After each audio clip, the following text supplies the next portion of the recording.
Olá pessoal, tudo bem? Sejam todos muito bem-vindos a mais um encontro desse podcast Os Sentidos da Vida. Você que está assistindo no YouTube ou em outras plataformas, você que está nos ouvindo pelo Spotify ou em outras plataformas, sejam todos muito bem-vindos e bem-vindas. Caso você ainda não tenha feito a sua inscrição, faça agora, deixe o seu like, compartilhe esse vídeo com alguém, porque isso ajuda bastante a fortalecer esse trabalho.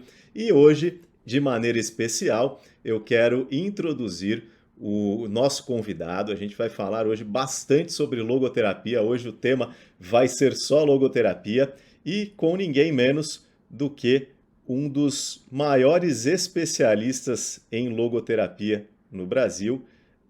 Eu ouso dizer, professor Tiago, a maior referência, assim, pelo menos, né, nos meus estudos, Uhum. a sua contribuição tem sido fundamental. E o professor Tiago está aqui com a gente hoje, pode cumprimentar aqui, professor, a nossa audiência também. Ok, é um grande prazer, Alberto Neri, estar presente aqui nesse diálogo, né? Sempre ampliando os horizontes da logoterapia, né? E dizer que, na minha opinião, né, a pessoa que teve o maior conhecimento da logoterapia seria Isaac Chausa, que Sim, foi minha sim, grande mestre, né? E sim. que me iniciou também nas veredas da logoterapia, né? Então, ela de fato, né, foi assim muito marcante aqui no Brasil, né, na história da logoterapia brasileira, né, sobretudo no seu pioneirismo em trazer Viktor Frankl, né, na década de 80, né, especificamente em 84, né, para o congresso, né, de logoterapia. Na verdade, ela não chamou congresso, né, por uma questão humanística, ela chamava encontro de logoterapia, né. Que Isso é o legal. mais importante nessa perspectiva de Frankl, né, estamos aqui num encontro coexistencial. Professor Tiago, vamos aproveitar então e vamos começar a falar a partir desse ponto, né? Só trazendo aqui para o pessoal que não o conhece, o professor Tiago ele é professor da Universidade Federal da Paraíba, correto? Isso. Professor doutor no campo das ciências da religião, não é, professor? Que é a sua atuação principal aí na universidade, né? Sim. Então, a minha formação é em psicologia, graduação em psicologia e pós-graduação em psicologia social. E eu fui Legal. adentrando gradativamente na psicologia da religião e hoje nas ciências das religiões. De maneira mais ampla, né? Muito bom. Isso. E aproveitando essa história que o senhor começou a contar da Sim. professora Izar Chausa, eu gostaria que o senhor falasse um pouco sobre isso, então, sobre esse contexto histórico, como que você começou a ter contato com a logoterapia, como você conheceu a professora Izar, todo esse movimento, porque a gente sabe que no início, né, do movimento da logoterapia no Brasil, houve assim um grande incentivo, muitas pessoas Uhum. começaram a conhecer, o próprio Frankl veio ao Brasil, depois deu uma diminuída, mas eu queria que o senhor falasse da sua história particular com a logoterapia e essas histórias associadas. Então, é uma longa história, né? Acho que daria para fazer uma live só sobre essa parte da história, né? Mas vou tentar falar um pouquinho das minhas memórias e resumir um pouco essa história, né? Na verdade, a primeira vez que eu escutei falar de Viktor Frankl foi num contexto religioso.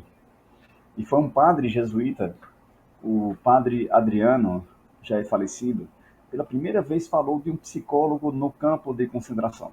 Tá? Isso eu tinha em torno dos meus 18 anos, 19 anos, e foi esse período que eu estava iniciando o meu curso de psicologia.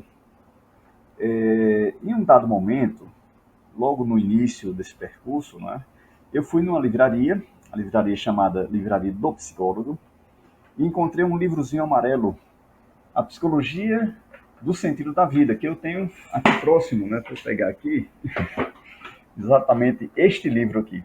Né, e me Legal. chamou muita atenção pelo título, né, Sim. e eu não hesitei em comprá-lo de imediato. Né, eu tive um impulso, né, e comprei o livro sem folhear o livro. Chegando em casa, comecei a ler a história, e era a história daquele prisioneiro do campo de concentração. E eu lembrei, então, que a primeira vez que eu tinha escutado foi por meio de um padre jesuíta que se tornou um grande amigo, né?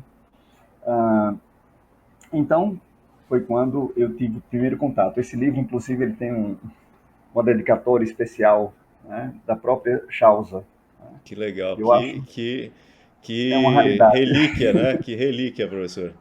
E eu acho que eu tenho todos os livros dela com algum oferecimento, algum autógrafo, né? Sempre, quando nos encontrávamos, né, pessoalmente, ela fazia questão de autografar algum livro, algum material. Porque a essas E, alturas, essa primeira grande onda da logoterapia no Brasil já tinha acontecido e ela a isso, grande propagadora, né? sim. Então, foi quando eu peguei um livro de outro logoterapeuta, José Carlos Victor Gomes, e que no final do livro era um livro fininho, né? Foi o meu segundo livro de logoterapia, né? As Achausas foi o primeiro. E na última página do livro tinha o endereço de todos os logoterapeutas do Brasil, e sobretudo do Sul, e com seus respectivos endereços e telefones. Então foi quando eu fiz uma viagem ao Rio Grande do Sul com os amigos, né? E passamos uma semana por lá, né? E eu peguei o endereço dela e fui para casa dela.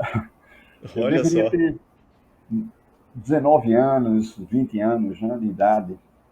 E fui sem avisar, obviamente, Tá. né? Com aquele impulso da adolescência, da juventude. Sim. Chegando lá, bati a porta, ela não estava, né? Estava uma pessoa que trabalhava na casa dela, me convidou para entrar, mostrou algumas fotos, né, da vida familiar, e pediu para que eu ligasse em tal data, porque ele já estaria retornando, né, que não coincidiu no período da minha viagem, né? E ela pediu a Isa Chausa que me atendesse. Por algum motivo, ela gostou muito de mim e Sim. pediu que me atendesse, né? E eu liguei, né? Quando voltei para a minha cidade e me apresentei. Eu não disse que era estudante de psicologia. Possivelmente ela achava que eu já era um profissional. E eu perguntei, eu queria saber como se eu poderia me formar, né, como logoterapeuta. E ela dizia naquele momento, tinha acabado de fechar o curso de especialização na PUC, né, por questões políticas, né, o curso fechou, né, Ela e ela manteve por poderia, alguns anos ali, né, professor, esse exato, curso, né? sim, por um bom tempo, né, ela esteve por lá e organizou todo o curso, né, nos passou toda a grade curricular também do curso, né, para a gente organizar também uma formação aqui na universidade, né? E ela disse que poderia vir à Paraíba ministrar aulas sobre logoterapia, né? Mas eu era apenas um estudante, né? Não tinha como, né, trazê-la de forma mais efetiva, né? Foi quando eu conheci o professor Gutenberg Germano, né, que era Sim. professor da Universidade Estadual da Paraíba e era chefe do departamento, né? Ele Tá. brinca dizendo que na época não era chefe, não era essa denominação, né? Era diretor do departamento, né? Alguma coisa assim, né? E por ocasião do primeira semana de psicologia, ele conseguiu trazer Isaac Chausa. Eu entro em contato com ele, falo do convite, né? Eu liguei para ele, né? E eu lembro muito bem desse momento, né? Quando eu ligo para ele, falando da possibilidade de Isaac Chausa vir para a Paraíba ministrar aulas, né? Ele me pergunta, e o que é que você quer de mim? Eu disse, bom, eu não sei exatamente, mas o que é que você pode fazer, né? E aí ele foi, né, pioneiro nessa perspectiva, né, em trazer, né, efetivamente a Isa Chausa para ministrar cursos aqui, né? Depois veio a época dos congressos nordestinos de logoterapia, né? Então esse período foi muito fértil, né, porque Isa Chausa sempre recomendava que alguém da América Latina também viesse para ministrar cursos, né? E veio então entre nós vários logoterapeutas, né? Javier Estradas de Porto Rico, o Malazarte da Argentina, todos amigos de Viktor Frankl, né? Uhum. Então foi um período muito rico para a nossa formação. E eu costumo dizer que eu não tenho um diploma, né? Estávamos conversando sobre isso também, né? Sim, sim, Eu não tenho um diploma de formação que me diga que eu sou um logoterapeuta, né? sim. E naquele momento Isaac Chausa me recomendava, né? Ainda quando eu estava na graduação, que eu fizesse uma pós-graduação. Me incentivou a fazer uma pós-graduação, mestrado, porque existiam poucos professores, né? Na academia, professores de logoterapia. E eu fui seguindo, então, as intuições, né, da professora Isar, né? E quando eu terminei meu mestrado, né, eu entreguei para ela a minha dissertação. Foi sobre julgamento moral e sentido da vida, fazendo uma relação entre o julgamento moral de Kohlberg e a Que legal. perspectiva de Viktor Frankl. Né? E foi um estudo também, além de um estudo teórico, foi um estudo empírico. Né? Foi o primeiro estudo empírico que eu realizei na minha carreira acadêmica. Né? Então, naquele momento, quando eu ligo para a Isa Chausa, né, que eu tinha terminado de defender minha dissertação, né, e ela muito feliz também, né, com isso, eu disse para ela, né, ela me diz, né, nesse momento, você já é logoterapeuta. Né? Então foi o meu principal título, né, que eu A recebi, né. sua, a sua, a sua faixa preta você recebeu de boas mãos, hein, professor? Sim, sim. Agora Eu o senhor dizia para sabe ela, que. eu Sim, pode dizia para falar. ela que esse título que ela me dava agora, né, era mais importante do que o meu título de mestre em psicologia social. Né?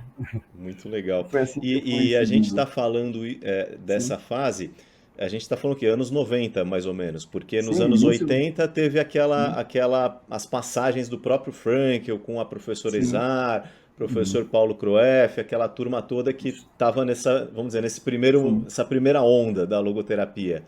E o senhor está nesse momento onde, junto ali do professor Gutenberg e outros uhum, psicólogos no sim, Nordeste, uma segunda onda muito forte também, né? Que começa ali. uhum. Então, esse período foi muito importante aqui no Brasil também, no Nordeste, né? Onde Isa Chausa começou a ministrar cursos, começou a ser convidada também. Outros estados também a convidaram, né? Em Fortaleza também, em 2003, salvo engano, né? E ela me chama também, nesse momento eu já tinha toda a minha formação, né? Já era mestre, já estava na academia, e ela me chama para ministrar cursos com ela. Né? Foi um período muito rico também, né? Quando ela e a última vez que ela veio, esteve entre nós, foi em 2007, quando ela ministrou um curso sobre sonhos. E foi Sim. fantástico, porque ela estava melhor ainda. Né? Quanto mais idosa ela ficava, né? Estava muito bem e fez uma prática também. Não foi só teoria, um curso teórico. E ela chamou alguém da plateia, né? Eram poucos também, né? Que estavam escutando ela nesse momento, e chamou alguém para interpretar um sonho e demonstrar assim como era a prática da interpretação dos sonhos à luz da logoterapia. Então esse Quem foi um sabe momento faz ao assim vivo, né, professor? fantástico. Ela tinha uma sabedoria, uma intuição impressionante. Né? E como foi aquela história, professor, das pessoas que foram convidadas para ir a Viena, não é? E ela montou ali uma comitiva, né? O senhor participou Sim, também. Conta pra sim, gente um pouco sobre isso, porque acho que é um momento ímpar esse também, né? sim, foi o ano de 1995, exatamente o ano que eu tinha acabado de terminar a minha graduação. Né? A minha formatura foi em março de 95, por conta das greves também, né? Tá. Que tivemos por aqui. Em 95, Isa Chausa foi a única convidada da América Latina. Ela era representante da América Latina e do Brasil, consequentemente, que foi convidada para os 90 anos, o jubileu dos 90 anos de Viktor Frankl. Tá? E nesse momento ela montou uma comitiva, né? Uma comitiva que se constituía de um casal de Porto Alegre, Gutenberg, eu e o Vasco entrou, né? Vasco era um aluno também de logoterapia, um aluno de Gutenberg, germano, que foi também, né? Não foi um convidado direto, mas foi um convidado indireto.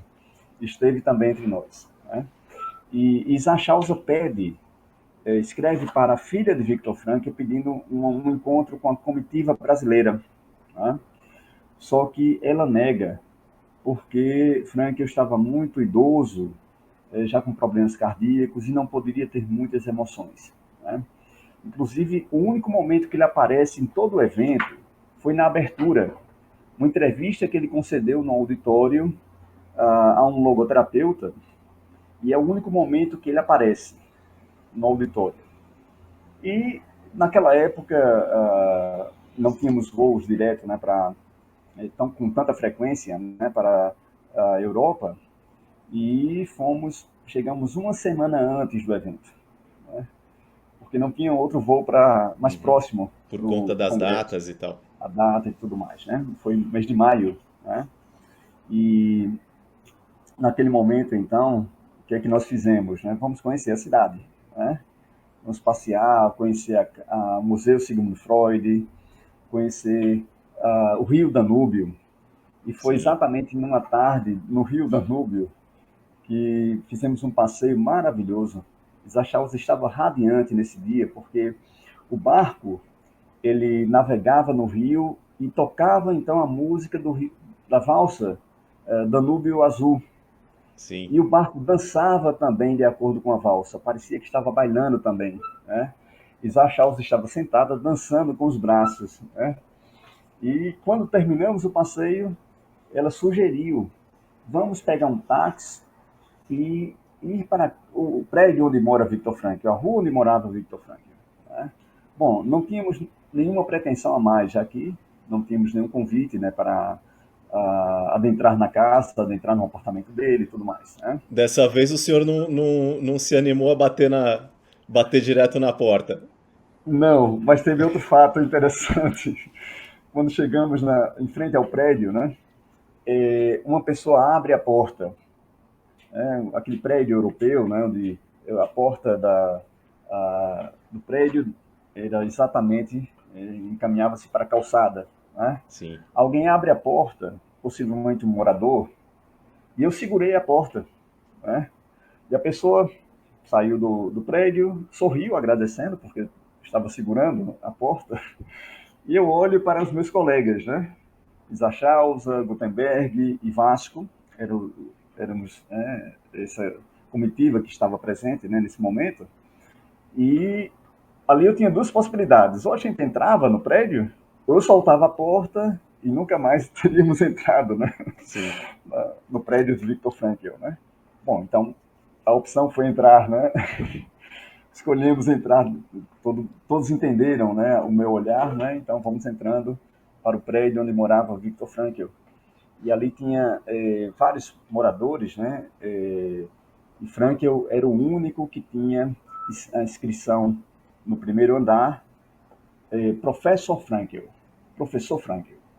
Os outros eram doutores, né, embora Frankl com 2 doutorados, né, ele se Sim. denominava apenas Professor Frankl. Né? O primeiro andar. Então vimos que era o primeiro andar, vamos subindo então, né, até a porta onde Frankl passava, né, onde Frankl morava, né, e passava todos os dias por essa porta. Né? E nesse momento então, né, tiramos fotos, né, da porta, porque era o máximo que a gente poderia chegar até lá, né? Não tínhamos nenhum convite e não nos atrevemos a bater a campainha nesse momento, Sim. como eu fiz, né? Quando eu fui a Porto Alegre, né? E bati a porta da Isachausa, né? E naquele momento estávamos conversando, né? Dialogando, rindo, né? Muito feliz por estarmos ali, né? E abre-se a janela, que era no corredor, né? A janela do apartamento de Frankl dava para o corredor. E a senhora L, né, olha de forma espantada, né? Quem são essas pessoas que estão na minha porta, afinal, né? Conversando aqui na frente. Sim, e fixa o olhar em Zachausa e depois abre um sorriso. E com o sorriso também abre a porta para entrarmos no apartamento. Então ela nos convida a entrar, né? Porque ela reconheceu Zachausa e tinha uma amizade também, né? Um vínculo, né, de Frankl com a professora Isar, né? Desde a época que ela trouxe Viktor Frankl a Viena. E o casal Frankl conheceu, né, a própria professora Izar, né, pessoalmente, e se criou um vínculo também, né, um vínculo que continuou por meio de cartas, que ela publica algumas cartas Sim. posteriormente, né, recebeu várias cartas de Frankl, várias correspondências também, né. Ah, então, ela nos pede para entrar, né, entramos no apartamento de Frankl e pede para sentar na sala de estar, no sofá de Frankl, né. Sentamos todos ali, né? E ela diz: vou chamar Viktor Frankl. Pense, para alguém com Legal. 25 anos na época, né? Eu fiquei gelado, né? Fiquei muito emocionado, porque eu iria conhecer, né, aquele autor que é, eu era apaixonado, estava lendo nos livros, né? Lendo os primeiros livros, né, que saíam aqui, né, na versão em português, né? Iria conhecer, estava prestes a conhecer, né, aquele autor que eu tanto admirava, né? Então foi esse momento que Frankl passou um tempo, uns 10 minutos, né, de chega de paletó e gravata, para receber Isachausa, né? Não era comitiva, era Isachausa que Sim, era o sim. foco, então, né? Então eu tive a oportunidade de registrar esse momento, de testemunhar esse momento do encontro de Frankl e Chausa, que foi um encontro de despedida também, né? Sim. E eu peço a ele para tirar fotos, né? Na época não tínhamos celular, nada disso existia na Sim. época, né? Sim. 95 ao final. E ela disse que não, porque ele tinha problema na visão e eu não poderia tirar com flash, né? Porque o flash poderia prejudicá-lo, né? E eu disse, eu tiro o flash, né? Não tem problema. Uhum. E ela permitiu, então, né? Na minha insistência, ela permitiu e eu tirei fotos daquilo que eu pude testemunhar, né? Então, a foto do abraço de Frankl, né? E Zachausa. Depois Frankl nos leva ao gabinete dele, onde ele escreveu todos os seus livros, né? Naquele Sim. gabinete, afinal, ele escreveu a punho, né? Os Sim. livros e depois era datilografado, né? Não tinha computadores para digitalizar tudo mais, né? E depois mostra um quarto onde ele guardava todos os manuscritos originais e Uau. todas as obras traduzidas também, né? E mostrou a obra dele traduzida em português, ele guardava todas elas, né? E depois apresentou, né, a torga que ele recebe da PUC do Rio Grande do Sul, quando por ocasião do, do, do, uh, do título de doutor honoris causa, né? Então ele foi muito gentil e eu pedi para tirar foto do casal, né? E quando eu peço para tirar foto do casal, né, ele pega o busto de Sigmund Freud e coloca entre ele e sua esposa, né, ainda, né, reverenciando o seu grande mestre, embora tenha discordado das ideias de Freud, mas ele Sim. tinha uma admiração, né, porque Freud foi o seu grande incentivador. Então, Sim. uma pessoa assim que tinha uma abertura para o conhecimento do ser humano, né? Quando ele senta, né, e pergunta, né, quem são vocês, né? Ele queria conhecer sempre o ser humano. Então essa postura sempre manteve sempre essa postura de encontro, uma postura de encontro existencial, um encontro humano. E isso também era terapêutico. Foi o Eugênio Fisotti que dizia isso. O próprio encontro com Frankl era terapêutico, né? De fato, foi um encontro marcante, né, que marcou toda a minha existência, né? Então, até hoje, eu tenho uma grande emoção de ter, ainda me sinto a emoção, né, da mesma emoção que eu tive naquele momento, né? E foi um grande incentivo também para a minha carreira acadêmica, profissional, tudo que eu escrevi, tudo que eu fiz até então, né? Desde então, foi com o Viktor Frankl, né? Que E as portas privilégio, foram se professor. abrindo também. As portas foram se abrindo. E interessante, Alberto, que no Congresso ninguém teve contato com Frankl.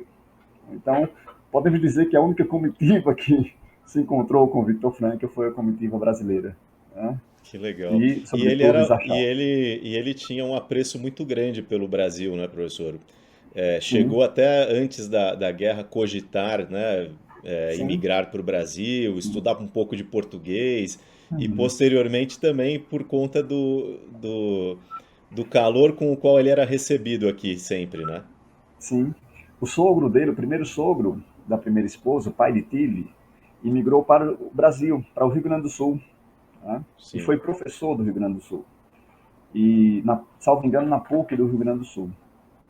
E eles recebia muitas cartas do seu sogro e teve essa ideia também cogitou essa possibilidade de morar no Brasil e ter uma cátedra, né, onde ele pudesse continuar lecionando após a guerra, né? Imagina, eu fico imaginando como seria a logoterapia se Frank eu tivesse vindo para o Brasil, né? Como seria? Porque a gente vê assim no Brasil uma abertura muito grande, né, professor? Sim. Porque mesmo sem estar presente de maneira formal em 99% dos cursos de graduação no Brasil, ainda Uhum. assim a logoterapia é uma força, né, enquanto Sim, teoria psicológica. Quer dizer, imagina se tivesse, né, desde o começo ali sim. nas diferentes faculdades. O senhor falou a questão desse encontro, né, e eu fui ao o último congresso de logoterapia mundial que teve, eu tive a oportunidade de assistir lá em Moscou. Uhum. Depois disso haveria um em 2020, mas por conta da Sim. pandemia, né, acabou não acontecendo, e 2022 também não. Mas nesse congresso, as pessoas, praticamente todos que iam falar, falavam da amizade que eles tinham com o Frank, porque foram Sim. alunos, foram colegas e tal. Sim. E quando eu fui fazer a minha apresentação de trabalho ali, eu falei assim: olha, eu não fui aluno do Frankel, mas é Sim. como se eu tivesse sido também, porque é essa sensação que a gente tem, né? Sim. Como o senhor falou, a hora que encontra ali é como se estivesse encontrando um Sim. conhecido, né? Um velho amigo, Uhum. assim, né? Uhum.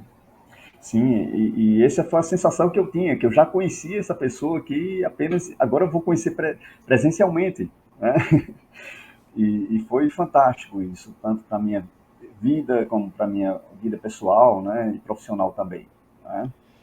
É muito Então a minha legal, professor. dedicação, a minha paixão, né, vem desse tempo, né? E minha grande incentivadora foi Sachausa, né? Então E é muito legal essas duas o senhor figuras trazer essa foram história aí, né? fundamentais. Sim. O professor Paulo Uhum. Cruyff conta também de quando o Frankel esteve no Rio Grande do Sul, que pôde conhecê-lo Sim. e tal. Mas no Brasil Uhum. são poucos, né, que tiveram esse privilégio, assim. Sim. E aí, entrando nesse campo da logoterapia no Brasil, de uma maneira mais direta, né? E o senhor falou Uhum. de ser um logoterapeuta, e eu compartilho aí com o senhor, eu também nunca fiz um curso, nunca tive Sim. acesso a um curso de logoterapia, que Sim. boa parte do meu esforço em criar cursos é justamente por conta disso, para facilitar Uhum. para as Sim. pessoas uma oportunidade que eu não tive. E Sim. de ir estudando e aprendendo, para mim, eu considero o meu diploma de logoterapeuta quando aceitaram o meu trabalho para apresentar no congresso. Porque eu falei, bom, se me Sim. aceitaram aqui, acho que é porque eu devo fazer parte, né? Sim. Mas justamente em cima disso, eu queria falar um pouco sobre essa formação. Porque o Uhum. próprio Frankel, ele escreve categoricamente nos seus livros que, na prática, nem se precisa de curso para ser um Uhum. Sim. logoterapeuta, né? Que ele Uhum. fala, a logoterapia está lá nos meus livros, vocês vão estudar aquilo ali Uhum. e vão aprender. Mas a gente sabe que um curso facilita. Eu queria que o senhor falasse um pouco sobre isso. Como o senhor vê, seria o ideal ter na graduação e as pessoas já saírem com essa possibilidade?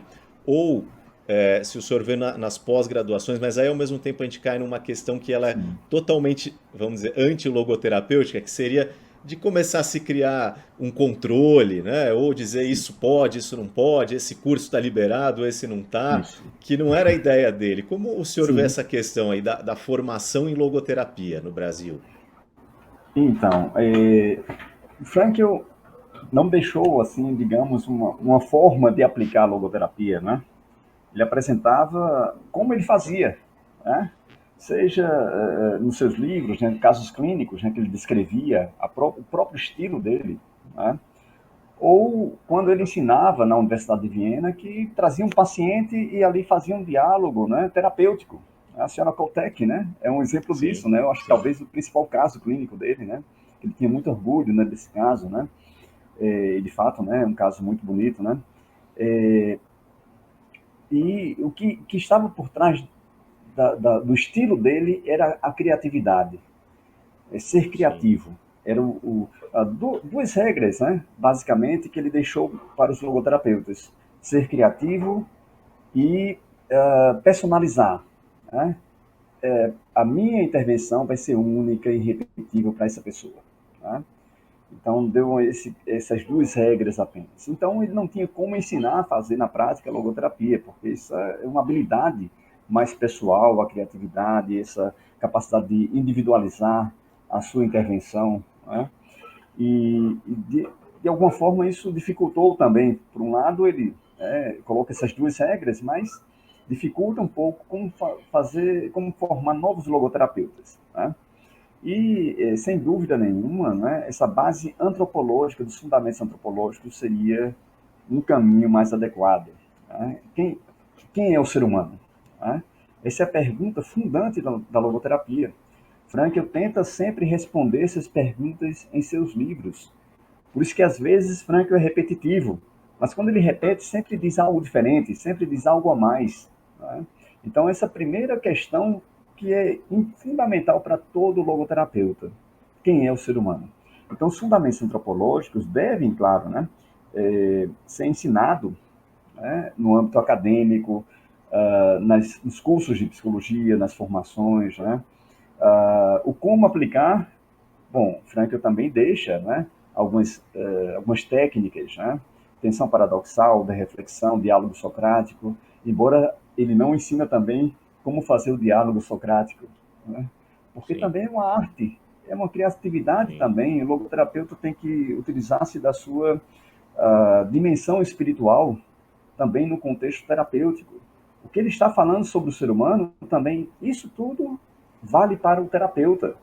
Autotranscendência, autodistanciamento, tudo isso é uma habilidade também que o logoterapeuta deve vivenciar na sua própria existência. Por isso que Isaac Chausa falava de uma terminologia muito interessante, que era logo vivente. O sim, logoterapeuta precisa, antes de tudo, ser um logo vivente. Eu creio que Frankl deva ser ensinado nas teorias da personalidade, nas técnicas psicoterápicas. Aqui na minha universidade, não por influência minha, mas na ementa de algumas disciplinas, consta também a logoterapia de Viktor Frankl.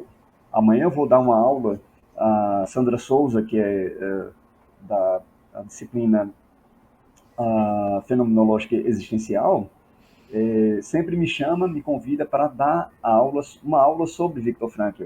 Tá? Porque consta na ementa que nas terapias existenciais fenomenológicas também Viktor Frankl deve ser contemplado. Então, hoje é inegável a importância desse teórico. Claro que precisa também de pessoas que estejam inseridas, né, no contexto acadêmico, que possam ensinar também cada vez mais o pensamento de Viktor Frankl. Né? E as especializações tentam suprir essa lacuna na formação. Né? Creio que é importantíssimo, né? Não saberia dizer qual a especialização melhor do que esta ou daquela. Eu acho que isso não cabe, né? Fazer nenhum julgamento, né? Mas a logoterapia, a formação que dá essa pergunta, né? Ou ajuda a aprofundar a pergunta sobre quem é o ser humano, essa é uma boa formação. Né? Porque a visão de homem do terapeuta, do logoterapeuta, é a principal ferramenta terapêutica. A sim, personalidade do terapeuta, afinal, é que eu colocava muito bem claro isso, a personalidade, por um lado, do terapeuta e as técnicas. Né? Por isso que nenhuma técnica pode ser aplicada da mesma forma, da mesma maneira, porque ou você errou em um ou errou em outra pessoa. Então, Frank, eu sabia muito bem disso, né? Porque individualizava e a relação terapêutica também. Né? Então, é fundamental também, acho que é importantíssimo, né, a gente divulgar o pensamento de Viktor Frankl pelas obras de Viktor Frankl, pelos fundamentos, os fundamentos antropológicos, né? E aparentemente é fácil, né? Aparentemente, né? Dependendo do livro que sim, você vai aprofundar, né? Então, geralmente a gente conhece Frankl pelo livro Em Busca de Sentido, Psicólogo no Campo de Consideração, que na minha época estava esgotado. Quando eu comecei a conhecer Frankl, não tinha esse livro, era o livro que eu mais almejava alcançar, né? E levei esse livro para ele autografar.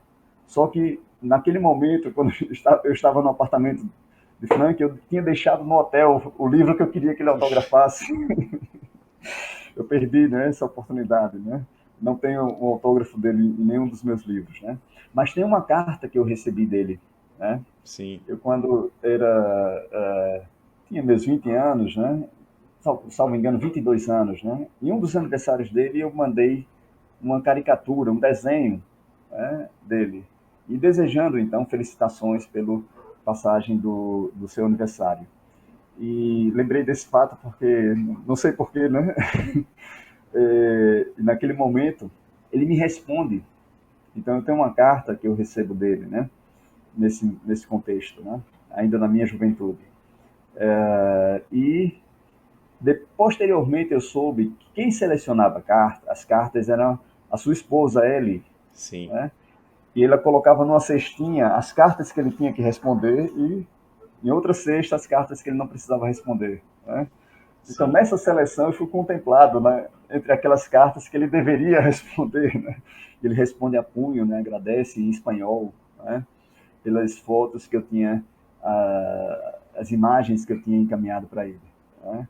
Então, essa dimensão humana, né, é fundamental para se tornar logoterapeuta. Isso não se pode ensinar, né?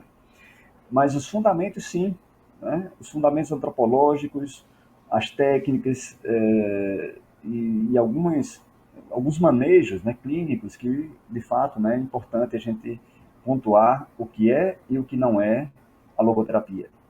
e- Embora Frank eu deixe uma perspectiva aberta, né, sim. para dialogar com outras teorias e outras técnicas também. Né? A técnica, afinal, não é específica de nenhuma abordagem. Né?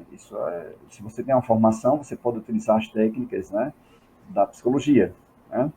Sim, Ah, e associar também com a logoterapia. Mas o que é mais importante? A visão de homem, né? Que não desde pode que ser não haja permitida. esse tipo de conflito, né, de que Exato, se respeite a visão de homem. Agora, exatamente. E professor, também sim, pode falar. não tornar o ser humano como uma máquina, Sim, que você tem uma técnica que vai consertar a máquina. E essa visão mecanicista do ser humano e que adentrou dentro da psicoterapia, Frankl, então, fazia uma grande crítica. Né? Não somos técnicos que detemos, detentores de técnicas que vamos consertar o ser humano. Por isso que é um encontro coexistencial, um encontro humano. Isso, o próprio Frankl, né, tinha essa habilidade humana e diferente também de outros professores acadêmicos, né, que uh, existia também na época né, da sua inserção na academia. Né? sim. Agora, uma pergunta em cima disso, professor. Sim. Por exemplo, na psicanálise, a gente tem essa noção de que o indivíduo ele nem precisa ter uma formação em psicologia, desde que Sim, ele faça a formação em psicanálise, passe lá pelas sim. supervisões, por todo aquele Uhum. processo, ele pode ser um psicanalista. O senhor vê isso como possível na logoterapia também? Um logoterapeuta que parta de outras áreas do conhecimento, educação, Uhum. teologia, e não necessariamente um psicólogo? Eu acho que essa discussão é muito importante, a gente precisa aprofundar mais, né? É, debater mais sobre isso, né? Porque, primeiro, né, o psicólogo só pode ensinar técnicas psicológicas para psicólogos. Né? Então, isso está no código de ética. Então, como formar também novos psicoterapeutas que possam também se inserir na logoterapia com a sua formação em logoterapia. Agora, Frank, eu deixo uma abertura também. Sim, Ele fala para psicoterapeutas, sobretudo na época dele, quem poderia ser psicoterapeuta era médico, pela legislação da época dele. Por isso que ele fala de reumanizar a medicina. sim, sim. A humanização da medicina também era a reumanização da psicoterapia, né? Porque o médico era quem poderia utilizar-se dessa área. Né? Mas também ele fala de um outro campo, a cura médica de almas, né? Que era utilizado também por outros profissionais. que não Uhum. especificamente terapeutas, né? Então, eu acho Sim, que essa área é pouco ainda explorada. O que é a cura médica de almas? Como é que nós podemos utilizar sem ter exatamente uma formação em psicologia, sem utilizá-la num contexto da psicoterapia? Então, por isso que surge também o logo educador, né?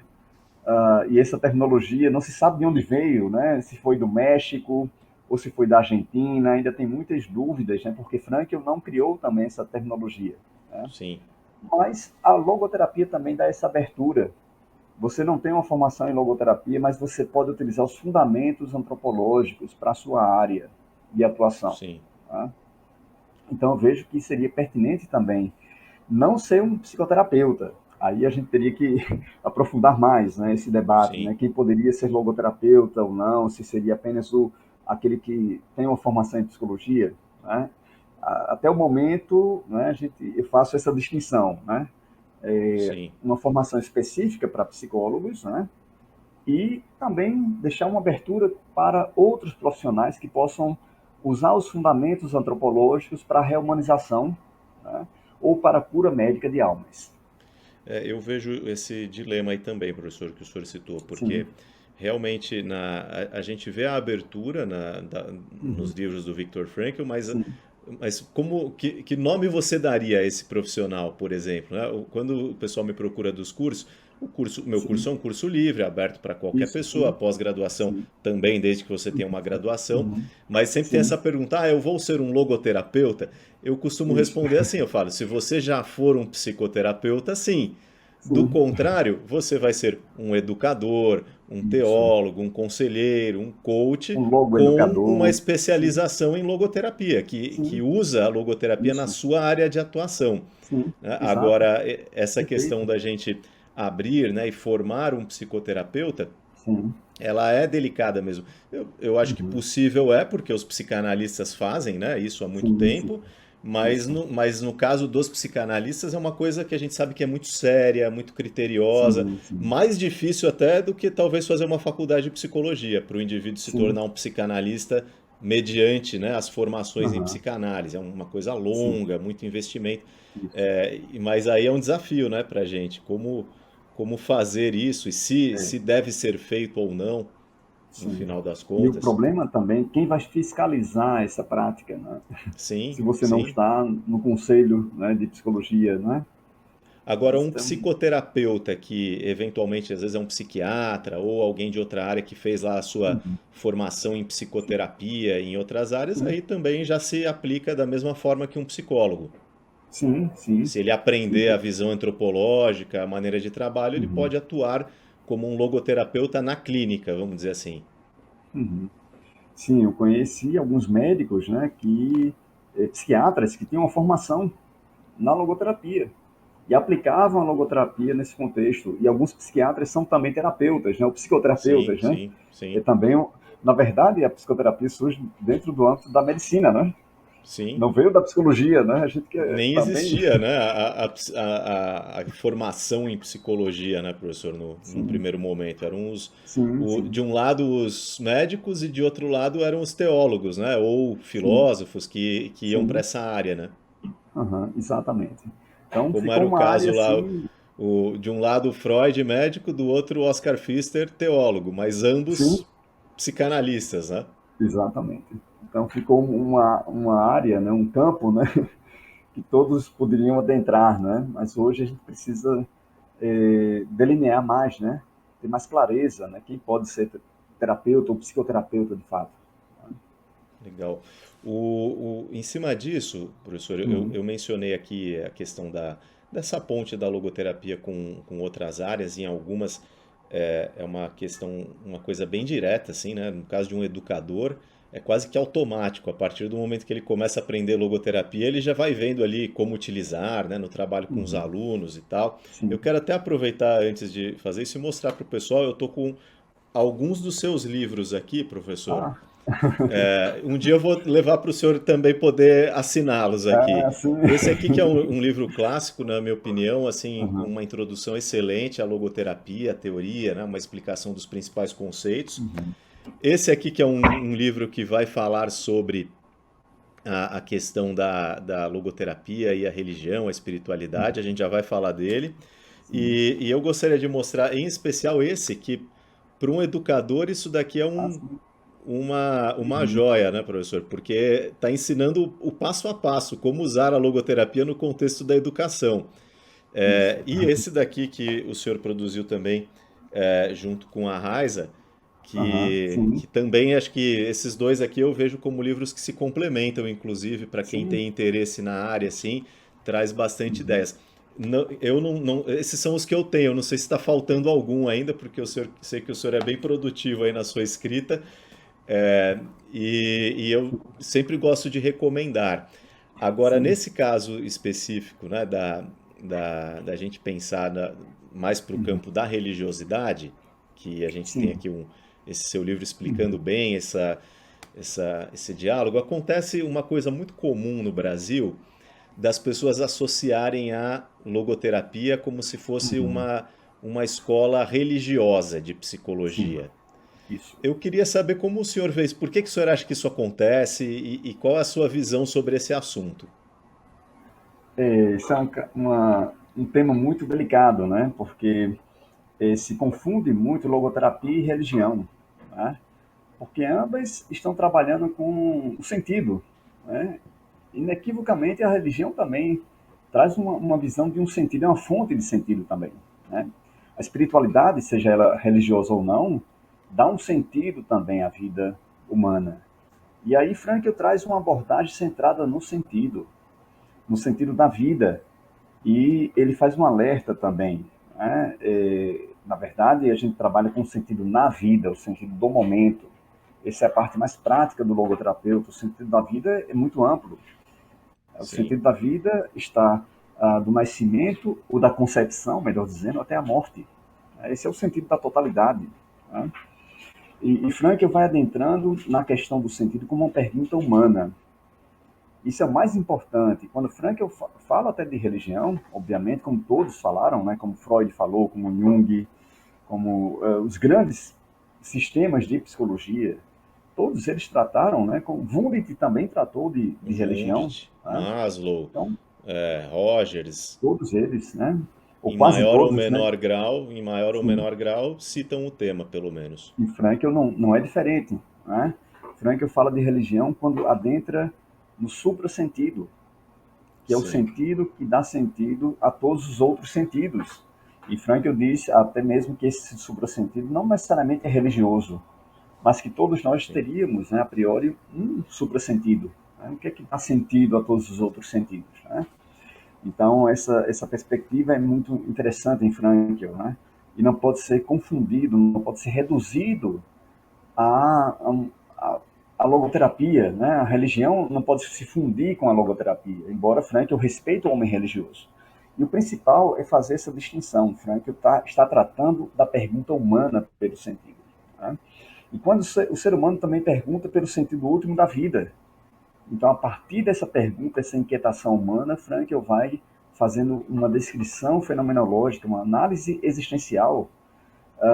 Agora, ele nunca analisa o fenômeno por meio teológico.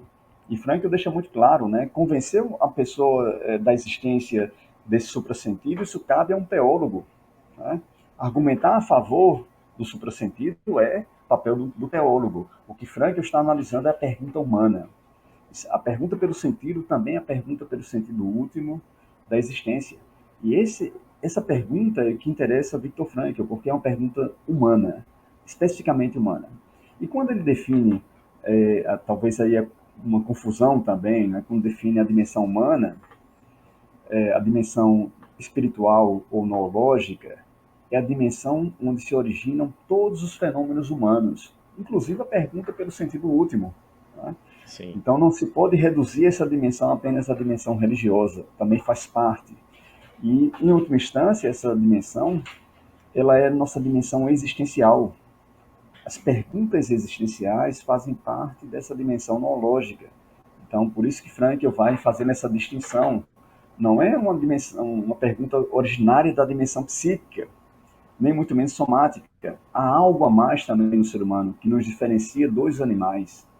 Então, o primeiro momento é esclarecer, né, clarificar o que é a dimensão espiritual para Viktor Frankl. Né? Depois, Frankl descobre que se a gente amplia essa dimensão, ou se centra nessa dimensão, ela pode ter um efeito terapêutico. Então, o Frankl está interessado inicialmente nesse âmbito da psicoterapia, nessa discussão da psicoterapia, o quanto, né, você acessar, expressar essa dimensão pode ter um efeito terapêutico. Essa é a pergunta de Frankl, do jovem Frankl, quando ele descobre esse potencial terapêutico que é ter consciência do sentido. Né? Então, tomar consciência que a vida tem um sentido, porque inconscientemente todo mundo já acredita no sentido, Intuiu precisa se isso de tornar. alguma forma, É uma de intuição, uma sim, forma sim, inconsciente. isso. E não pode ser compreendido de uma forma racional. Frankl não é um racionalista. Isso é um Uhum. equívoco, muitas vezes, que se comete na logoterapia. Né? Frankl está muito mais numa visão intuitiva, da intuição de Bergson, né? Que é possível também conhecer por meio da intuição. Né? Então, Frankl foge dessa perspectiva mais racional, né? Onde foram construídas também muitos sistemas de psicologia de psicoterapia também. Né? Agora, E o professor, principal, só para fechar um pouco, a principal sim, distinção também é que isso é o Alexander Batiani que coloca, né, no livro com Pinches Lapide no seu prefácio, né, ele coloca muito bem, de forma muito bem clara, as religiões respondem à questão do sentido antes que o ser humano pergunte pelo sentido. Né? sim, E sim. na logoterapia se espera também, né, que o ser humano espontaneamente se pergunte pelo sentido, não vai dizer qual o sentido antes e nem muito menos vai dizer, né, racionalmente qual é esse sentido, né? Então isso é uma distinção muito básica e fundamental para a gente distinguir, né, religião e logoterapia. Porque quando a gente cai nesse livro aqui, que é A Sim, Presença Ignorada de Deus, isso. o, eu tenho até uma história engraçada que uma vez uma aluna minha falou, professor, comecei a ler um livro do Frank, eu não estou entendendo nada. Aí eu falei, qual é? Ela falou, é um É, amarelinho. Eu falei, olha, eu acho que eu já sim, sei. Porque é um desses uhum, livros onde, vamos dizer assim, sim, toda aquela simplicidade que a gente está sim, acostumado a ver nas explicações, ela desaparece e ele começa a entrar em exato. uma argumentação muito sofisticada.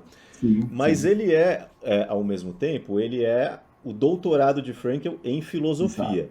Sim, E é o livro onde ele mais claramente entra nessa questão que o senhor falou, do suprassentido e sim. tal. Uhum, Daria para a gente estabelecer quase que como uma linha divisória entre o que é a logoterapia enquanto uma teoria psicológica, com técnicas uhum, específicas, com uma psicopatologia própria e com uma prática da área da saúde, versus o que seria, vamos dizer aqui, uma hipótese metafísica a respeito de algo que vem, é uma extensão, vamos dizer, da logoterapia, mas aham, que. Porque o que eu vejo, professor, assim, se esse livro não sim, tivesse sido escrito, sim, a minha prática logoterapêutica seria a mesma. sim, uhum, Mas esse isso, livro aqui, ele me permite. Tá, aí para além disso tudo, a gente pode especular em sim, alguma. Ah, pode, olha, dá pra pensar sobre isso. Porque, ao mesmo tempo, ele não crava uma posição, né? De dizer, sim, ele está claro, sempre colocando de uma forma meio sim. especulativa, como uma possibilidade. Dá para fazer essa distinção, professor, do que é essa obra filosófica pura do Frankl com a obra mais Aham, clínica ou mais sim. terapêutica? Eu vou falar uma experiência que eu tive de um teólogo, né? Um curso que eu ministrei anos atrás, né? Uma especialização lá em Quixadá, né? No interior do Ceará, né? E lá tinha um teólogo, né? E eu gostava muito de dialogar com ele, né? E ele disse que leu esse livro e ficou extremamente frustrado, porque esperava que fosse um livro de teologia, pelo título. E Uhum, não, na compreensão dele não era um livro de teologia. Eu fiquei aliviado também. uhum, que O bom. Frank de fato, não está fazendo teologia nesse livro. Né? Como equivocadamente, às vezes, ele é acusado. Né? E esse livro também, ele está trazendo a sua prática clínica. E ele vai introduzir essa ideia do inconsciente espiritual, vai destrinchando cada vez mais sobre isso. Sim. Né? Então, ele vai construindo a partir dos seus atendimentos clínicos, da sua prática como psicoterapeuta, vai construindo uma teoria sobre o inconsciente espiritual e adentra na dimensão onírica, a dimensão dos sonhos, sonhos religiosos também, né? Sim. Em pessoas não religiosas. Então ele vai Uhum. adentrando e vai fazendo, aqui ele faz uma psicologia da religião, ele tem uma grande contribuição para a psicologia da religião, Uhum. né? Porque ele vai fazendo, claro, também a partir da prática clínica, né? Vai percebendo essa repressão da religiosidade. E, na verdade, quem reprimiu a religiosidade foi Freud, quando fecha a porta da religião, definindo a religião como a neurose obsessiva da humanidade, né? Frankl deixa a porta Como uma aberta, ilusão, né? O futuro de uma sim, ilusão, uma ilusão, né? Um equívoco, né? algo E às que vezes um delírio, né? tendia a desaparecer na Sim, medida em que a sim. racionalidade evoluísse. E não desaparece, né? Esse fenômeno, como Jung também já observava, né? Agora, Frankl também não empurra ninguém pela porta da religião. É o ser humano que decide, né? Frankl deixa essa espontaneidade entre o ser humano passar ou não pela soleira da sua religião ou da religiosidade. Nesse sentido, Frankl também pode ser lido numa perspectiva, porque Frankl é muito mais amplo, né, do que apenas um sistema de psicoterapia. Ele pode ser lido também na perspectiva da filosofia da religião. Sim. Essa é uma tese que eu levantei e tentei comprovar também, né, porque ele fala de temas que tocam profundamente a filosofia da religião. Então, Frankl é muito mais do que a logoterapia, é muito mais do que um sistema de psicoterapia, é um pensador que vai, a partir desse sistema, ele vai adentrando em outras temáticas, assim como também Sigmund Freud. Sim. Partiu da psicanálise foi depois de discutir cultura, né? No final da vida Uhum. dele, foi a temática principal foi a questão da cultura, né? Frankl também não é diferente. Ele vai adentrando em temas sobre a paz, sobre a cultura de paz, né? Falando sobre monantropismo, embora ele fale só em um parágrafo Sim. isso, né? Sim. Mas é Sim. de uma profundidade impressionante. Ele vai aplicando esse conhecimento agora para toda a humanidade, para a sobrevivência da humanidade. Então, Frankl Uhum. tem uma grande contribuição em outras áreas também, né? A Ele própria abre as temáticas. psicologia social, né, professor? Porque as Sim, categorias de neuroses coletivas ali, aquilo ali sim, é uma psicologia social, né? Quando ele sim. coloca. Neuroses sociogênicas, né? Sim. Então, Frankl também vai adentrando em temas, né, que não eram discutidos na sua época e hoje são temas revolucionários. E o meu irmão, ele é músico e ele começou a ver, adentrar na obra de Frankl, né? E ele descobriu que Frankl fala uma coisa que é da área da música, que é medo do palco, que é Sim, típico sim. dos músicos. Uhum. E Frankl já falava nisso, claro, em outra linguagem, né? Já prescrevia, né, intenção paradoxal, né, e técnicas específicas para isso, né? Então, Frankl vai adentrando em vários conhecimentos que hoje parecem, né, comum, mas na época dele foi Eu, inovador. eu vejo, professor, nisso que o senhor está falando aí, uma das coisas que acho que mais comprovam a genialidade do Viktor Frankl, Uhum. porque se a gente for parar para pensar que a logoterapia ela começa de fato a ser desenvolvida na cabeça do jovem Viktor Frankl na década de 20 do Uhum. século passado, então a gente está falando Sim, de uma ideia cujas primeiras linhas começa a ser escrita há 100 anos, sim, praticamente exatamente. 100 anos. Sim, uhum. E o quanto essa, por exemplo, hoje se fala muito a visão holística de ser humano, já está lá no Viktor Frankl. Sim, uhum. Resiliência, já está lá no Viktor Frankl. Sim, O próprio mindfulness, né? As sim, meditações, ele já coloca ali os sim, valores de experiência. uhum. Então, de uma maneira assim, psicologia positiva, já está lá no Viktor Também, Frankl. Tantas coisas atuais, né? O papel da religiosidade como fator de promoção de saúde mental, já sim, está lá em Viktor Frankl. Então, também. quantas coisas assim que a gente vê que hoje são temas em alta na psicologia e que você Uhum. já encontra ali nas primeiras obras do Frankl, né? Sim. É impressionante e algo marcante também, o conhecimento sobre a arte, né? Sim. Frankl tem um livro, Sincronização em Birkewandt, que é uma Uhum. obra de teatro, né? Sim. E Frankl entendia também de arte. De onde vem isso, né? claro, da cultura austríaca dele, sim, né? Essa, é uma pessoa que tinha uma grande sensibilidade. E depois eu soube também pelo Batiani que no pós-guerra, quando Frankel recebe um apartamento, né, o apartamento dele era um local de encontro dos grandes artistas de Viena. Então, Frank dialogava com os artistas ali, ele tinha essa sensibilidade. Não é à toa que ele também compôs um tango, né? sim, sim. Depois colocou a letra para sua primeira esposa, né? Então, é uma sensibilidade artística que ele também vai trazendo para a sua teoria, quando ele faz a comparação entre a existência e a obra de arte, né? Estamos também Sim. compondo nossa própria obra de arte, né? Que é o nosso monumento, né? Cada ação é o seu próprio monumento. Então E a vamos própria finalizar na noção morte. de que a Sim. psicoterapia é uma forma de arte também. Eu acho E é uma isso forma de fantástico, arte, assim, sim. de Isso, imaginar, né?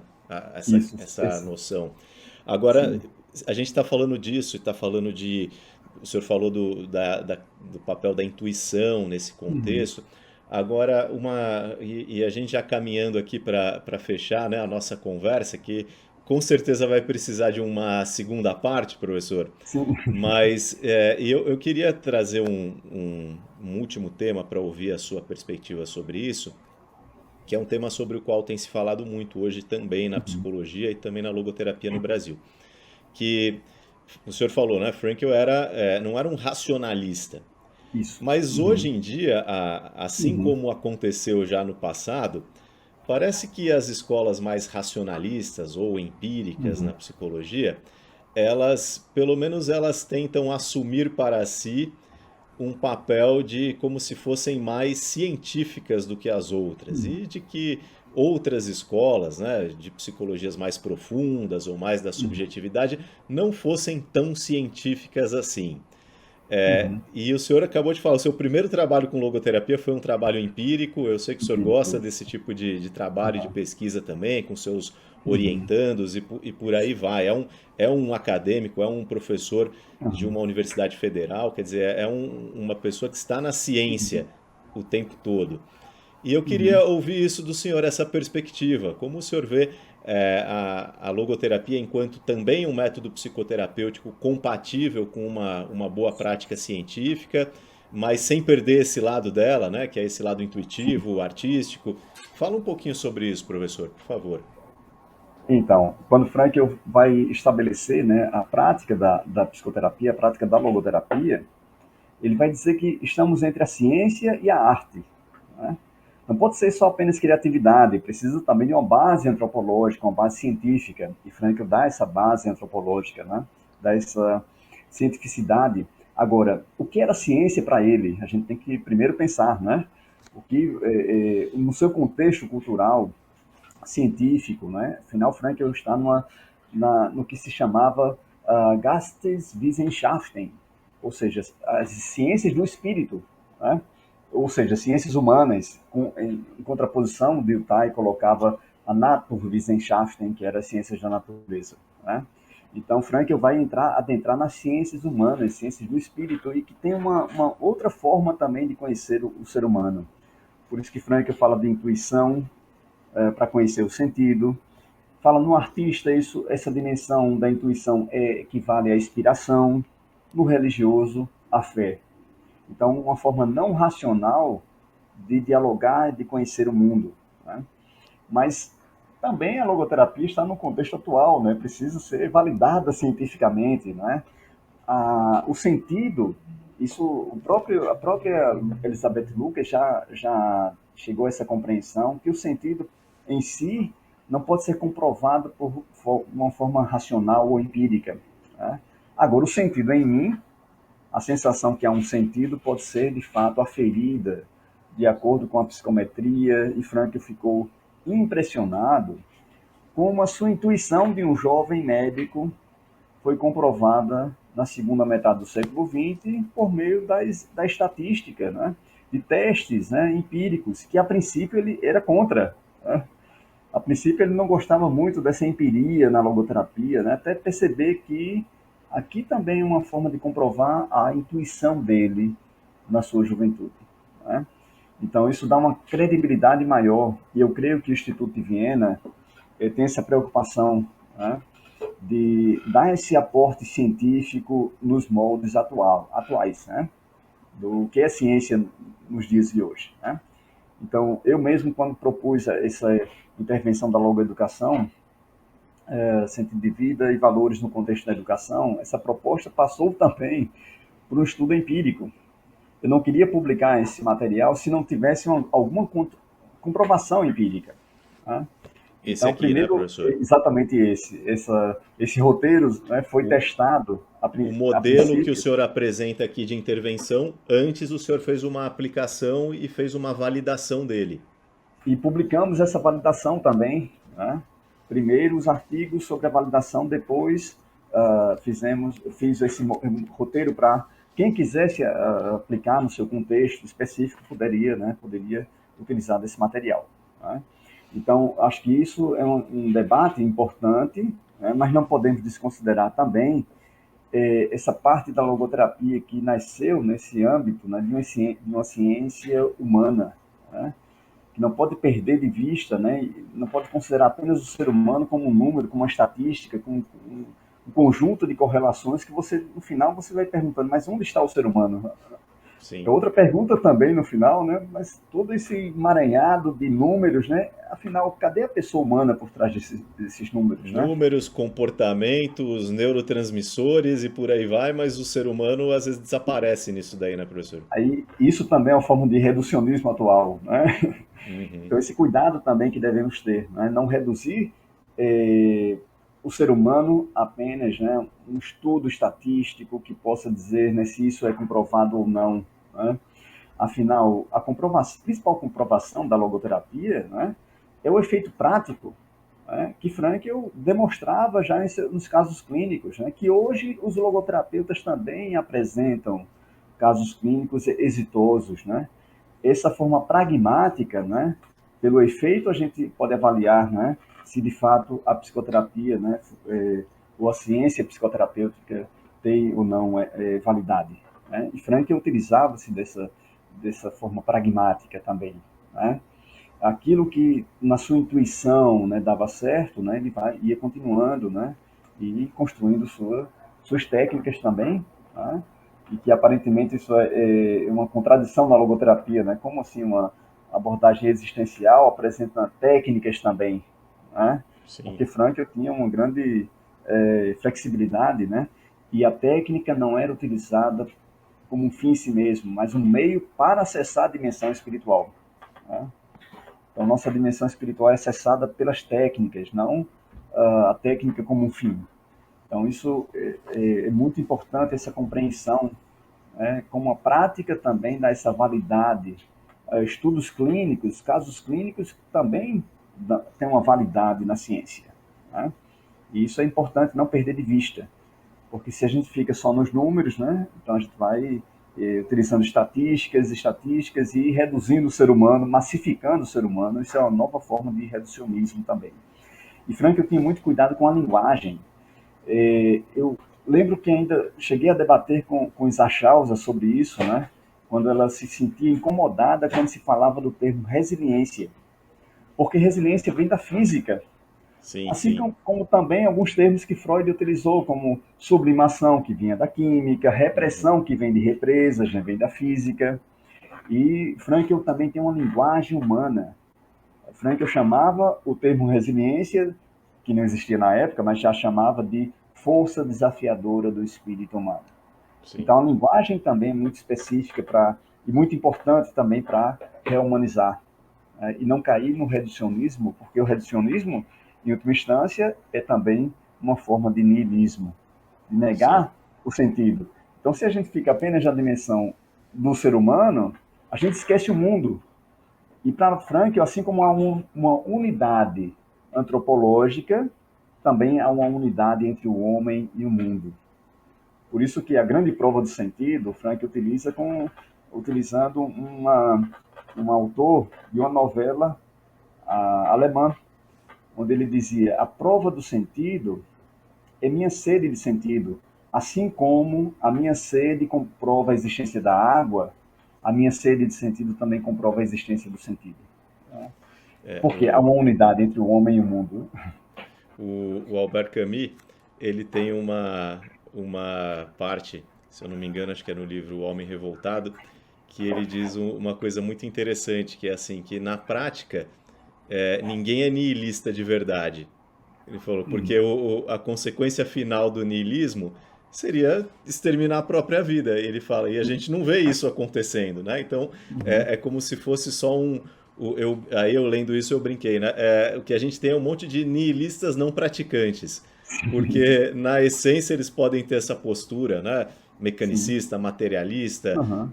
reducionista, mas na prática todo mundo quer viver, e todo mundo quer Sim. viver bem, quer realizar, que é Uhum. essa sede de sentido, não é, professor, Sim. em última instância.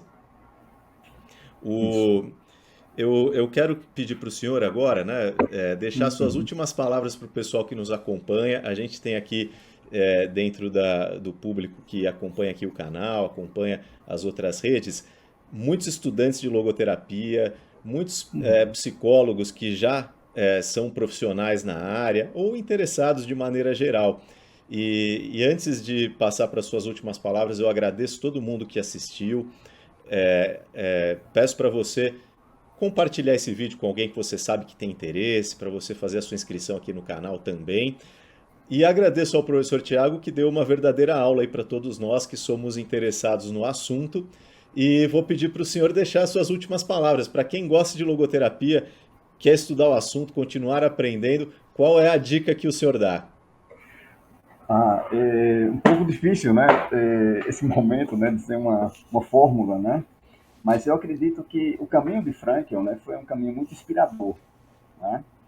E esse desejo autêntico, né, de Frankel, que o moveu também, né, que fez mobilizar o seu espírito, né, no sentido de construir sua teoria, foi em última instância para ajudar o ser humano, ajudar a humanidade, ajudar o ser humano a encontrar sentido na vida, né? Então, eu acho que esse desejo autêntico deve mover todo, todos aqueles que vão adentrando na logoterapia, né? Ajudar o ser humano a encontrar um sentido para a sua vida. E, de alguma forma, né, a logoterapia também vai nos ajudando também a encontrar esse sentido. Ao ler logoterapia, a gente também vai encontrando, vai se questionando sobre o nosso próprio sentido. Não é uma teoria que a gente fica imparcial, é uma teoria que a gente se mobiliza também, se implica na própria teoria, né? E eu costumo dizer que hoje, para mim, ensinar logoterapia também é uma forma de encontrar sentidos, né? Porque as pessoas também Sim. vão se mobilizando na sua existencialidade e procurando também ah, uma resposta para esse grande enigma que é a própria existência, né? E desvelando também algum sentido, vislumbrando algum sentido. Então, penso que a logoterapia tem muito a dizer ao ser humano atual e muito a contribuir para a sobrevivência da própria humanidade. E esse desejo autêntico, né, é o que deve mover todo o interesse no estudo da logoterapia. Ver Frankl como alguém que também ajudou e quer ajudar a humanidade a crescer, a sobreviver e, em última instância, encontrar um sentido pleno para a sua existência. Excelente, professor. Muito obrigado. Obrigado também. Tchau para o pessoal que está nos acompanhando e continuem, né? Toda sexta-feira um vídeo novo sobre os sentidos da vida, as múltiplas possibilidades de sentido que a existência nos oferece. Um abraço, pessoal.